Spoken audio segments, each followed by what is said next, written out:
All right, everybody, Bryce here, coming at you with another real quick crypto market update. I hope everybody's having a fantastic, super happy October, because that's what it's been so far. I mean, October, we're here a few days into the month, and my portfolio is already going freaking bonkers. This is a wild, wild time, okay? Bitcoin's literally right now, at the time of recording, sitting right like 0.5% or 1% below its all-time high. By the time you're watching this, it could already be in price discovery mode above all-time highs. The altcoin market is ripping, things are on fire, but I want to break down what I'm seeing and where I think this is going, and really importantly, why this is happening. So first off, we've got incredibly strong seasonality trends. 10 of the last 12 Octobers were positive returns for crypto. 10 of the last 12 years. So that's a really strong trend, is that, well, there must be something afoot. Why is October always, 80% of the time so strong? Q4 is the strongest quarter. It's a coincidence potentially, but it's a pattern nonetheless. So I'm really, really excited about this October because we just had a report. I actually just got finished reading it from JP Morgan. Guys, JP Morgan analysts came out and said Bitcoin's extremely undervalued relative to gold during what they're calling the debasement trade, right? This is stuff we've been talking about for years here at Crypto 101 and Crypt Nation and all the content that we do. We've been talking about how governments are printing money out of thin air, and it's causing the prices of houses and assets to go up, right? It's not that the value of this house or this stock or this asset is really going up. It's that the denominator, right, the dollar, is getting less and less valuable. So the government the government shut down right now, which is also an interesting trend here that comes to play. We could kind of go on. I mean, last government shutdown, the market went up 10%, and then in the 35 days that it shut down, and then after they reopened, it went up another 10%. So I've got a very strong feeling that we're going to have another really good period in the market, because there's fiscal uncertainty, right? When there's fiscal uncertainty, and people are like, we don't know, what are they going to do? They're probably just going to print more money. They're probably going to bail out. They're probably going to do something like that. People go and they just bid assets. And so that's a lot of what we're seeing right now. But with crypto, it's interesting because, crypto is kind of this lifeboat out of fiat currencies. And in America, we're the cleanest shirt in the dirty laundry pile with our fiat currencies. But people all over the world are jumping ship from their governments, from their fiat currencies, and they're going to a truly global, decentralized, permissionless, censorship-resistant, seizure-resistant asset like Bitcoin. And we see this in the options market as well, because BlackRock, so they've got the biggest Bitcoin ETF. But by the way, the ETFs for Bitcoin have had the strongest positive inflows they've had since the beginning of August. So that's a really good sign that institutional money's coming back in. There's about $2.5 billion this week already that came into the Bitcoin ETFs on net. That's a lot. 4-day positive streak, and again, most since beginning of August. So that's a good sign. But I was going to say the options market on IBIT, which is the Bitcoin ETF for BlackRock, is painting a very bullish structure.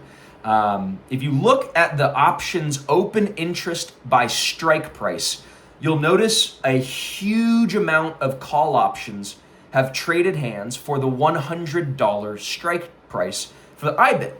So IBIT right now is trading around $69 or $70, and that correlates with the price of Bitcoin around $122,000 or $123,000.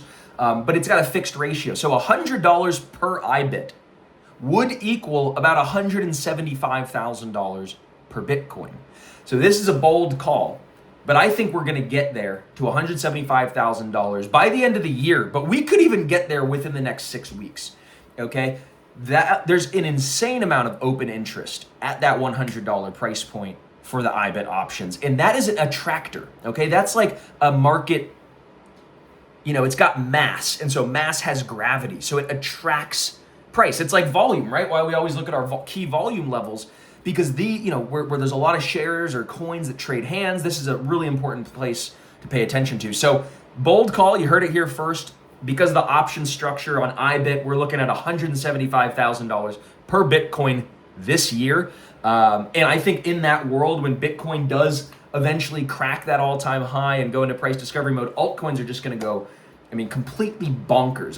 There's just no other, professional or quantitative way to say it other than it's going to go bonkers. Okay. In fact, we have the SEC just announced last week or so that they have these generic listing standards for altcoin ETFs, meaning they've just fast-tracked all these different altcoins, basically saying, hey, here's the forms you need to fill out, here's the paperwork, go. And if you kind of could do all this, you're going to get the fast track to an ETF as an altcoin. So we're going to have, I think, hundreds and hundreds of altcoins that are going to have ETFs, which are basically just going to be altcoins trading on the stock market, on NASDAQ, on New York Stock Exchange. This is crazy. This is going to, this is the Trojan horse, right? This is the Trojan horse. Crypto is going to eat all of finance. I am beyond words where we're at right now in the middle of October. It's just I'm so grateful, right? I'm truly am so grateful for this market, right? Because there's a lot of crazy things going on in the world, and the fact that we have crypto, the fact that we have an escape, right, from this really horrible fiscal uncertainty. And, we're not, the dollar's not backed by anything, right? And so it's this, it's backed by the US government and the military and all this kind of stuff, but Bitcoin's a decentralized network backed by, the most powerful supercomputer in the world. And think about all the CapEx, the expenditures and the level of commitment from all the miners to go and support this network. There's a whole industry forming around it. And, it's a $2.4 trillion market cap today for Bitcoin.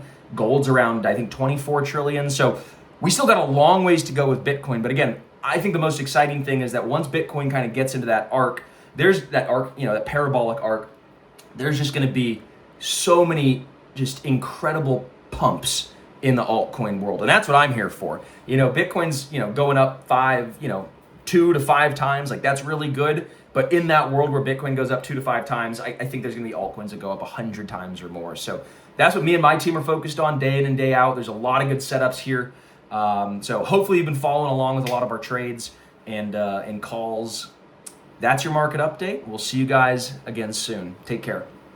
Also, by the way, real quick, if you don't already have a subscription to a service where you could get actionable, newsletters, videos, all sorts of different content, fundamental analysis, technical analysis, real high quality professional research on the crypto market, and a community to boot of over 10,000 crypto investors. If you don't have something like that, but you want something like that, then I've got a great deal for you. For $1, I'll give you a 1-week trial to Crypt Nation, where you can come and see all the work that we're putting out, come trade alongside us, check out some of our stuff, and I'm very confident that you'll want to stick around. So again, click the button or click the link below, $1, 1-week trial. We'll see you inside.